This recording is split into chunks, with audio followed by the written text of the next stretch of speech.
time this happened to me. You'll enjoy looking at, well, my main driver computer just completely died on me. Cannot imagine what went wrong with it. Apologies for the lateness. I got to figure that out later. Well then, so I had to whip out my work laptop, and lucky for me, I work in a space where I carry multiple computers around, so I had something to fix with, but my notes are a little wonky. Good morning, Jamal, Alta. I see Suan. Suan, I got your very delightful email. Ooh, Nancy, are we talking about New York City riots? And Sean, do let me know if my audio is coming through. I hope you're not talking about me.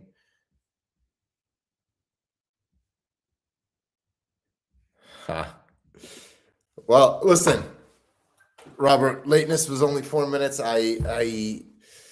Fun fact about me before we get rolling on this. I'm part of what we call a mastermind, and it's a bunch of people who meet revenue thresholds in the same field as me. And the whole idea of it is to really get together and on a high level, let me see if I can help out the audio. Apologies, guys. So the idea of the mastermind is to both see what isn't working in our business, as well as how we can help each other out. Obviously, we're not competitors, but we're just all in the e-commerce space. And we have a pact. If you come 1 minute late to that meeting, you actually own a fine to the group. The group spends money on group excursions and stuff like that. So that 1 minute late is a big rule, and respecting people's time. That's what it is. Jamal, thank you for noting that. Bob, I definitely don't tolerate 4 minutes late when it comes to my life. So the least I could do is do that for my audience here. And some people even ask me, almost 6 minutes in, I didn't even get started on this, what this is. I just got this as a party favor, and I wear a sweatshirt over my main layers every week. So it's just the sweatshirt of the week, put it that way. Okay. To the news. I obviously up to date on Michael's program over the past couple of days, and I definitely have an opinion forming for Sunday's stream. I'm thinking, well, let me back up. When we're talking about let me work in reverse. The 45% in the United States identifies independent. Michael had a great insight in that now they're actually leading with it, as opposed to years past.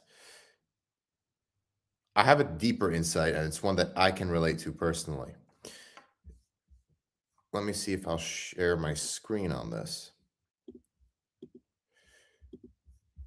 Here we go. So I actually loaded up the study, and let me reformat this because I liked this format best. Perfect.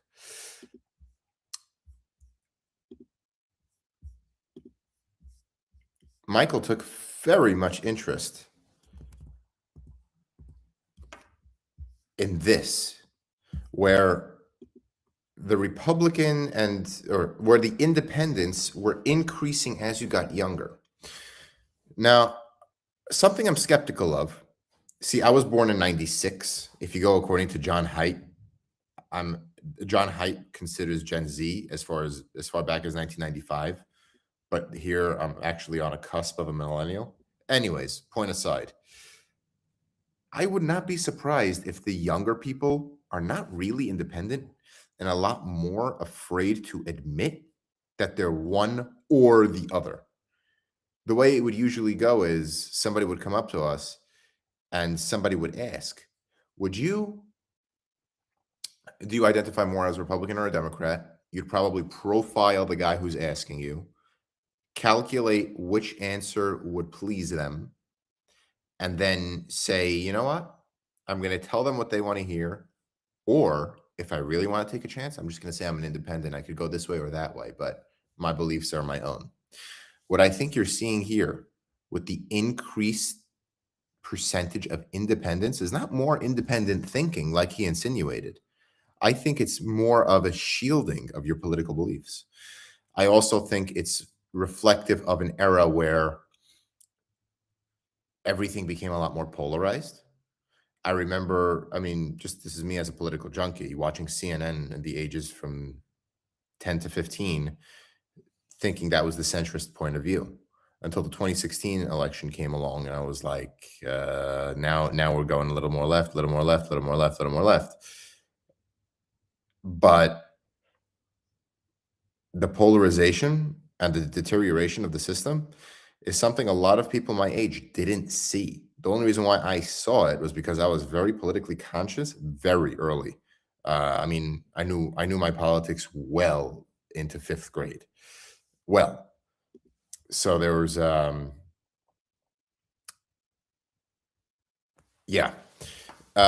Sean Nichols. I have been polled before. Usually the person asking the question has no idea about the things they're asking. It's from a script. That is true. But I'm thinking in terms of anything. When it comes to disclosing anything political, we don't really trust that it's anonymous.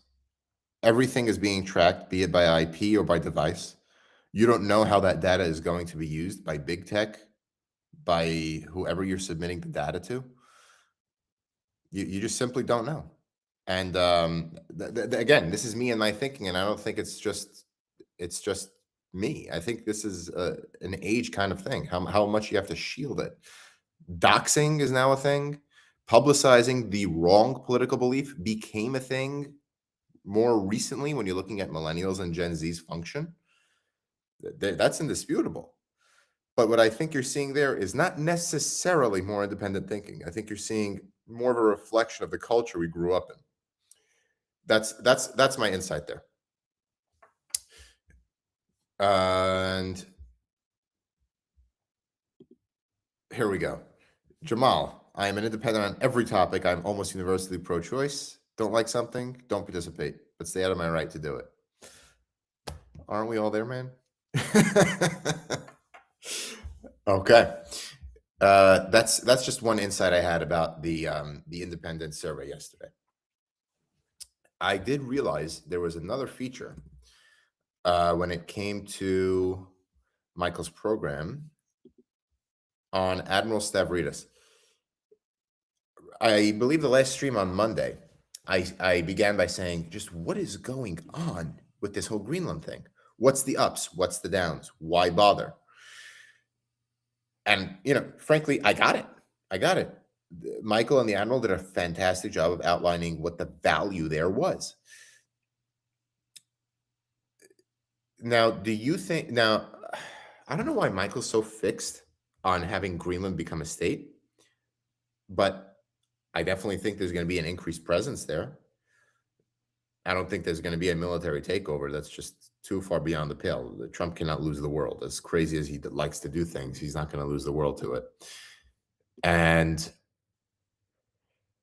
I believe Hamilton was betting that Stavridis was going to go into it on the Facebook chat, but I just didn't know. I didn't know what was happening in real time until I listened to the show afterwards. But there will be a negotiated deal. I mean, in 1951, there is that treaty that allows us to basically do whatever we want militarily there. The question then becomes, how much does Trump want those naming rights? And he's going to say we own it one way or another. But is that enough? Is that enough for the ego? So Desert Sunset, U.S. already has a base there and it's allowed more. Yeah, I know that. But he's going to say we own it. He's going to say we made it better. I guess the question really becomes, what kind of restrictions are there? Further, how do you get the benefits of a post-climate change Greenland geographically? If you're going from northern Russia straight through to Britain, above Greenland to Canada, how different are those waters going to be? That's something I'd want to learn more about: the topography, the geography, anything that has to do with that strategic advantage. So what was interesting was it's not as much of a resource-rich country as much as it is a positional thing. And I also wonder how much it is a defensive thing instead of an offensive thing. That's where I stand on that. So that's my play there. When it comes to one last topic, let's go to the Supreme Court. I want to see what the Supreme Court has to say about how Title IX affects transgender athletes in sports, because, remind me if I'm wrong, Title IX applies to women, not to females. And can you use Title IX for both genders in a transgender issue? That's something I would like to farce out. I didn't know Joe Ellis was a part of the SLCI community. That's pretty cool. But I'd take her opinion on it. And yeah, let's just see where that case goes. Cool. I want to discuss the poll question from yesterday and today. So let's start with today. Do you agree with Senator Fetterman regarding Greenland? Ideally, we purchase it similar to purchase of Alaska or Louisiana. I say no. We can't afford it. 38 trillion in debt. We can't afford it. We shouldn't be buying anything. We just take care of the debt. It's such a simple fix. It's such a hard pill to swallow for the American populace, and it's got to be done. To get further into debt, thanks but no thanks. And let's go into yesterday's poll question. Give me a second.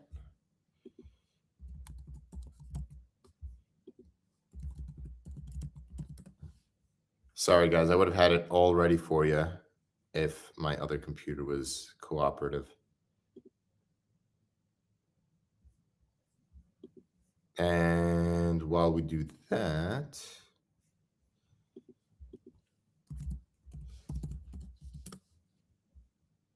here we go. Should coins commemorating America's 250th anniversary focus only on what happened in 1776? I think yes. If we're celebrating 250 years since 1776, the answer is yes. But I guess not. If we're celebrating our evolution or existence since 1776, there can be a somewhat throughout the quarter millennium that there's an evolution of figures. But I think the answer is the former. We're celebrating our, I guess, survival since 1776. And since that's the starter, I think we'd celebrate that. I'm not too strong on that opinion, though. I don't mind coins commemorating America's journey throughout 250 years. I don't mind MLK coins, JFK coins, Lincoln coins, Madison coins, MLK, I think I said. Even a Rosa Parks coin. I don't mind that. And that's my take on yesterday's poll. So going through the headlines today, I'll leave that up to you for today.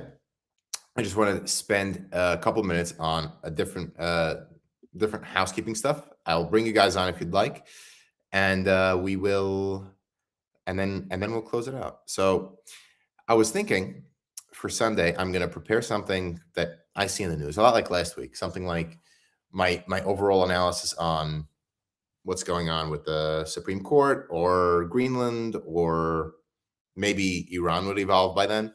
I'll prepare something that, I'm bound to have an opinion on and a common theme within the news. And then I think it's a good chance to get to, I guess, know me better, know why I'm doing this, and know where I zoom off to after the stream on to work, and what I do at work, and what I think about all day, and what actually gets paid for. So I'm saying in terms of what pays me in my daily life, and my family, and I think it's just a chance to get to deepen the relationship, and we can do that right after the commentary on Sunday. Next week, though, I'll be away. I'll be away on a family vacation, but I don't plan on leaving you guys. So I plan on taking this very laptop with me. And, my stream isn't going to be as cool and set up as like a nice microphone with multiple screens around here like I usually am. But I'll definitely see you then. And it'll be a different kind of stream. But nonetheless, I'll be prepared from a travel setup. So that'll be happening next week. Cool. So let me respond to some comments I got going on. Sean, will this be the schedule going forward? Wednesday, Friday, Sunday? Add Monday to that. So Monday it's going to be Monday, Wednesday, Friday, 8 a.m. And then on Sunday, I'm still playing around with the time. Sunday is sort of like my playground freebie kind of thing. I'm either going to go with a pre-recorded message, and of course you could feel free to comment on it, and I'll engage back and forth through the comment section. Or like something like today, something like I just announced, where I may be going live and then we'll interact afterwards. That's what I think. That's what I think going forward. The schedule will be. So is a vacation allowed? Well, put it this way: I booked a vacation before I took on these content streaming possibilities. So I'll definitely see you then. Have a fun vacation. Thank you so much. Now let me put in a link in case you guys would like to join as an audience member, and then I'll get started replying to comments being left by text here. For those of you looking to join the stream, just make sure you hit that call-in button as soon as you log on to the Riverside platform. All right, let's look at what people are saying here. Well, good morning, Tammy. And Sue Ann. It'll be interesting to find out what exactly their job is and was that morning. Frankly, the masks make me feel like they're already questionable. I am wondering what you were talking about there. I'm wondering. I probably picked a comment middle of the conversation. And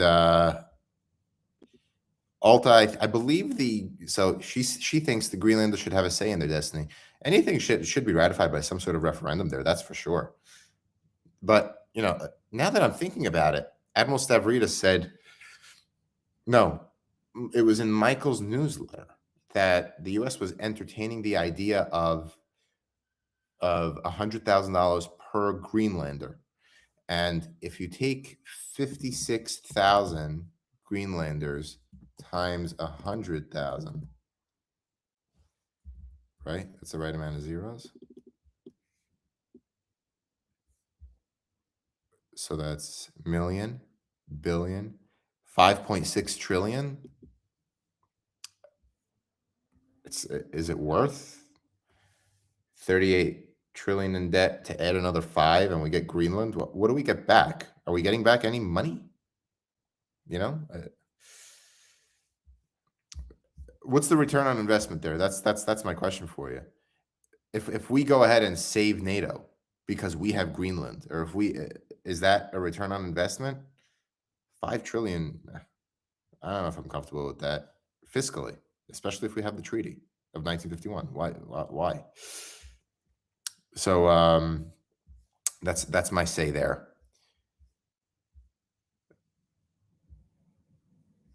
So there's Jamal. MAS going on vacation is how we wound up with SLCI. Well, I'm not leaving SLCI, even though I'm going to be on vacation. So there's that. Okay, so here's a comment. Trump just wants a feather in his cap. Is the feather in his cap saying, I bought it, I got it, it's the 51st state? What's the feather in the cap? I established an air base there, a Space Force base, Kiki, $100,000 a Greenlander. Well, I mean, that was what was reported in the newsletter. Sounds like the purchase of America from the Indians. What do you mean? Kiki? Does that mean that you're thinking that's a low or a high price? I could see both in your comment there.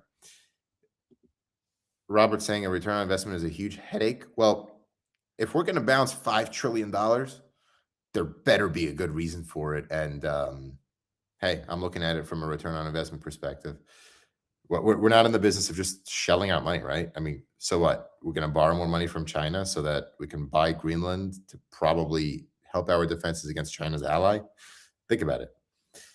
But it's funny. My dad says there's a quote in business where if you owe a little bit of debt to the bank owns you. If you owe a lot of debt to the bank, you own the bank.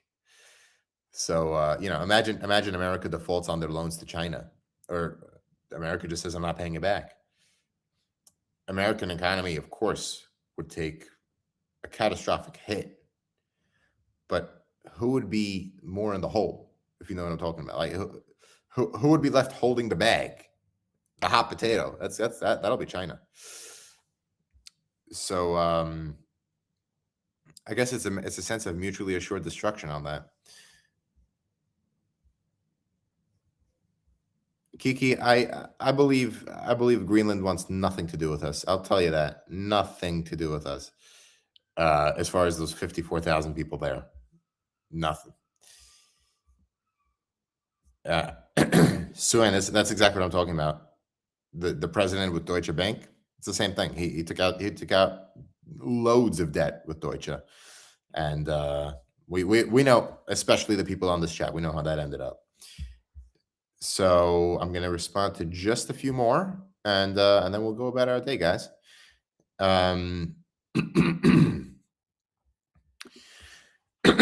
The U.S. is not saving NATO. I would say no. The U.S. can definitely save NATO. Is Trump exactly NATO's number one fan? No, but if anyone were to trigger Article 5, I think Trump is hesitant to come to their defense, but I'm thinking past Trump. I'm not thinking Trump only. And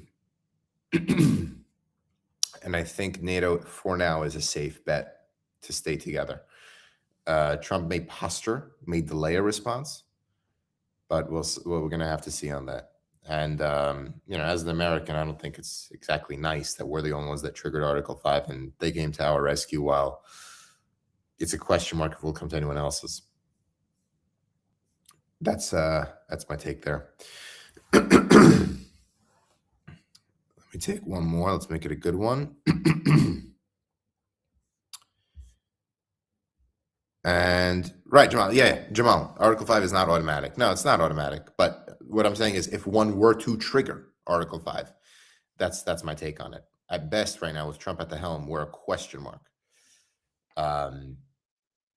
That's my take on it. Tammy, we'll end off with this. If NATO organizes against us, then what? Well, Tammy, I mean, Admiral Stavridis said this time and time again. Our army and our military forces are the best in the world. The reason why NATO is so useful is because combined with NATO, we supersede our adversary's military force. But us alone versus the remnants of NATO, we quash them. Just look at what we have. Just look at what we have versus our NATO allies. Nothing to compare. NATO allies include, I think, two nuclear powers, right? France and the UK. I can't think of any other NATO power that has nukes, but still, yeah, if NATO organizes against the US, I mean, is that a good thing? No, but I think by that analysis that I'm informed of only by the admiral, that's it's a safe bet to think. Guys, stay tuned to my emails. I'll see you on Friday 8 a.m. Live stream is already set up. Make sure you hit subscribe and notify so that you get that notification. For those of you who are not subscribed to my emails, link is in the description below.